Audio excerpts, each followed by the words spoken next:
All right. Hello, everybody. It is Wednesday. That means this is Website 101, and I'm your host, Jeff. I want to welcome you here today. Today, we are talking about creating a sticky button or element that scrolls with the website. So that's what we're going to check out today.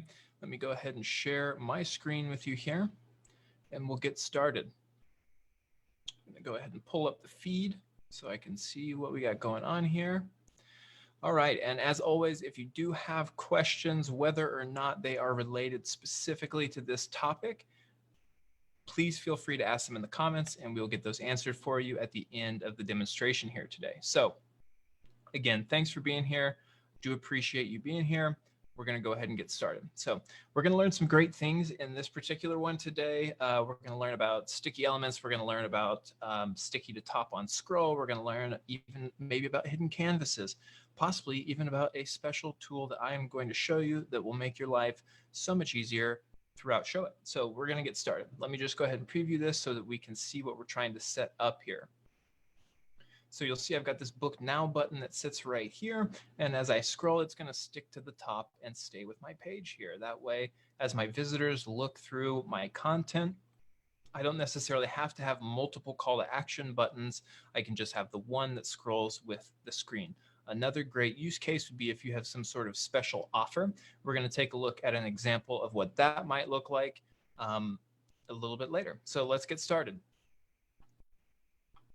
Okay, so here I have my sticky button canvas, and I'm going to show you exactly how to set this up by starting over anew, and we'll recreate it. So I'm going to add a blank canvas here, then drag it right up under my sticky button, and I'm going to rename this Sticky Button 2. Okay, so now I've got my canvas here. Eventually, we're going to hide this content so that only the button exists. And you'll see my regular sticky button canvas is this tiny little 2-pixel canvas. But when we're creating our button, we want to still leave the canvas expanded so that we can see what we're creating and then shrink it down after. So here I'm just going to add a simple rectangle, and that's how I've created my button here.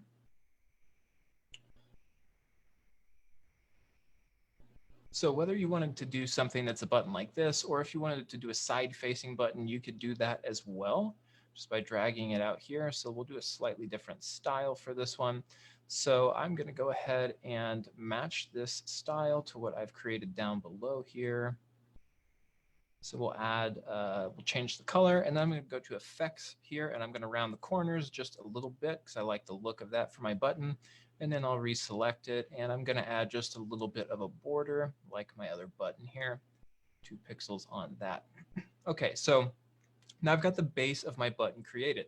You can choose to hang it off the edge here if you want, or you can choose to leave it free floating with a little bit of space so that you don't get any of it cropped off there, which I'll do in this case. And now, now that I have my button element created, I want to choose this element. If I want it to stick to the side of my canvas, then I'm going to want to choose this horizontal lock. So real quickly, I'll show you what it looks like if you don't lock it down. And anything you want to stick to the side when you create a button like this, you'll want to make sure it has this same horizontal lock on it. Otherwise, it won't stick in the right spot. So you'll see that it's going to skew here to the left as my site expands to fit this larger screen, whereas the button below does not because it's got that lock on it. So I'm going to go ahead and add my lock here on this one as well. And then you can simply put your text on it. We'll add a subheading text here. Going to rotate this just like that. Now I can add my text, stretch it out over the entirety of the button if I so choose, which I like to do here. And then I'll go to text style, and I'm going to bump the line height up to about 2.5. Oh, much higher actually. Let me enlarge this text as well. Go up to something like 20. There we go. So we'll say Book Now as well here. Okay, so we're getting close there. And let me just put this up just a little bit more. There we go. Now we're nice in the middle. So again, I've locked my button element down, but I've not yet locked my text. If I don't, my text is going to skew. So I'm going to go ahead and choose that same size and position tab and choose my right side horizontal lock here. So now you'll see that I've created my button and we're ready to apply the rest of the properties, which are going to be on the canvas itself. So what I want to do now is select the canvas itself and then choose my canvas tab here in the properties panel on the right. Now from there, I want to choose sticky to top on scroll so that we have the effect of my current book now button, which scrolls with the page and then sticks to the top once it reaches the top of the browser window there. So I'm going to choose the exact same top on scroll here. And now I'm going to choose an offset, and I'll show you why. Now, I also need to change my stacking order so that this is a higher stacking than the other canvases so that it scrolls over top of my other site content. Now, I can shrink this canvas down. I'm going to shrink it down to about 2 pixels here. Boom, just like that. So 2 pixels is always a really good option. A single pixel can sometimes skew a little bit due to the resizing of different screen sizes, browser sizes. So I always suggest going 2 pixels so there's a little bit of wiggle room in there to help it out so that nothing gets wonky on you there. So now I've shrunk this down to 2 pixels. I'm going to hide the sticky button 1 so that it's not in our way. There we go. Okay, shrunk this down to 2 pixels. It's sticky to top on scroll, and my button is displaying nicely here. So now if we preview this, we're going to be able to see what happens. So I'm scrolling down, and obviously we don't want this to happen right here because it is sticking right under my blog there. That's not quite what I want. So you can actually use our offset tool. So what I'm going to do is select the header, which I want to make sure my button always stays under. And then I am going to look at the height of that canvas. It's 85 pixels in this case. So I'm going to then choose my sticky button 2, this canvas that I've just created. We have this offset option here. I'm going to offset it 85 pixels to ensure that it always stays under my navigation header and never overlaps that canvas. So now if I preview again, you'll see that it will never overlap that canvas, just like that. And you'll see that it's a little bit under, it's not right flush with it. I could adjust that by just simply coming in here, selecting both elements. And if I put that right up to the edge of my canvas there, that would fix that and bring it closer. So now you'll see that it's going to come up a lot closer right there. So you can dial that in just like that. And it's really pretty simple. So if you want a scrolling call to action, or if you wanted to create a back to top button, so let's say I wanted to create a back to top button, I could do that really easily. I'm going to go to click actions. I'm going to link my text to top of page here. And now if I preview this, so if you have a really long site, if you have galleries with a lot of content, this could be a really good option. Now this little button scrolls all the way. And if I want to go back to the top, I just click it and there I am. So likewise, I could also choose to drag this canvas up. It's below my hero right now. If I wanted a back to top button that was on the page at all times, I could do it just like this if I chose instead. So you do have some options there as to how you want to do that. So most importantly, when you're doing this, you just want to remember, leave this canvas expanded while you're designing, because otherwise, as I add elements to it, if I shrink it back down to 2 pixels here, let's say that I wanted to add an image for whatever reason, you'll see that I can barely see my image because it's fitting on this little 3 pixel window here, and I have to size that up. So it's just a lot easier to start with the canvas expanded, because then if I want to add content, I can do it really easily and it shows up for me in just a second because my machine is thinking a little slow today. There we go. So always leave the canvas expanded while you're designing the element, and then you can shrink that canvas down. Lastly, if your canvas is the same color, like this white is the exact same color as the header here, so it blends right in. If it's a different color, you might want to set your canvas background to transparent, just like that. You come in here, canvas background, choose this little checkered box as your option, and that will set it to transparent so that whatever color it might be overlapping or what have you, there'll be no issues there. So now let's take a look at another use case of what you could do here. So this, instead of being a sticky button, is going to be a special offer, let's say. So I have this special offer tab that I've created here. Let's say you're doing a flash sale or something of that style, right? So if you have something that you want to present specially, you can create a canvas that's really easy, super simple, just like this. So all I've done here is the exact same thing that we did to create our button. You'll see I have a 2-pixel canvas up here. My content is lower than the canvas because I want it to kind of float in the middle here. And then I've added a second canvas view. So if I look at this, our click action goes to the next canvas view, which is just my little flyer here for a mini session sale. I've briefly got what's included, and then a place for someone to inquire for more details on the sale. Or you could have, some kind of freebie here or whatever you might want. It's really easy to do. I've done this with 2 canvas views. That's all I've done here. And then my X is going to transition it back to the previous view, which is view 1.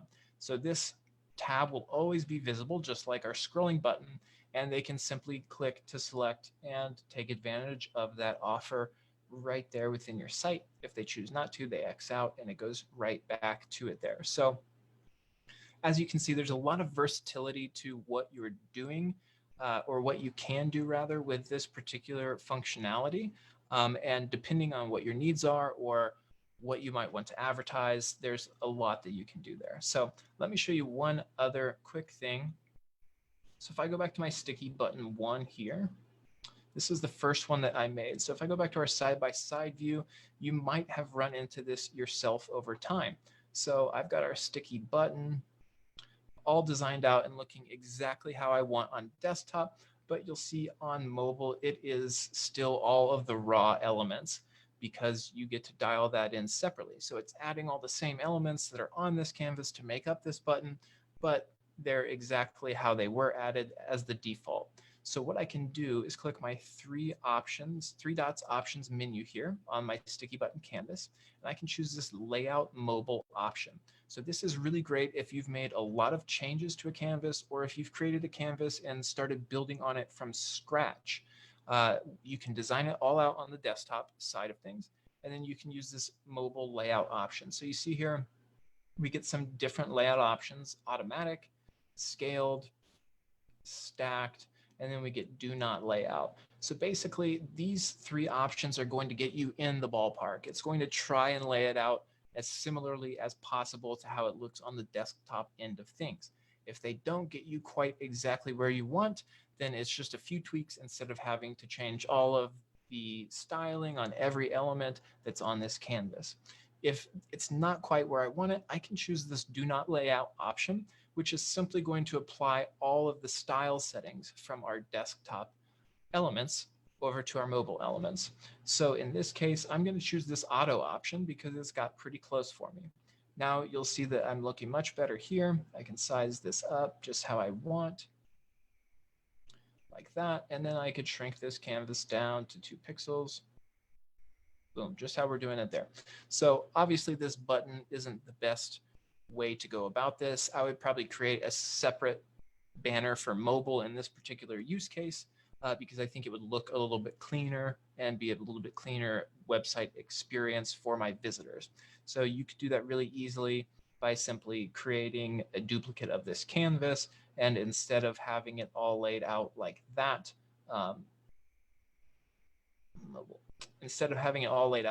you could just build this button essentially on the canvas, which I think looks a little cleaner. So we could still do something really simple. Let's delete the shape and we'll do this book now, just like that. Stretch it out so that wherever they click, they're going to get the ability to book. And we're going to lower our line height just a little bit so it's more in the middle of our canvas there. That up just a bit, just a little bit more, 1.5, that looks about good.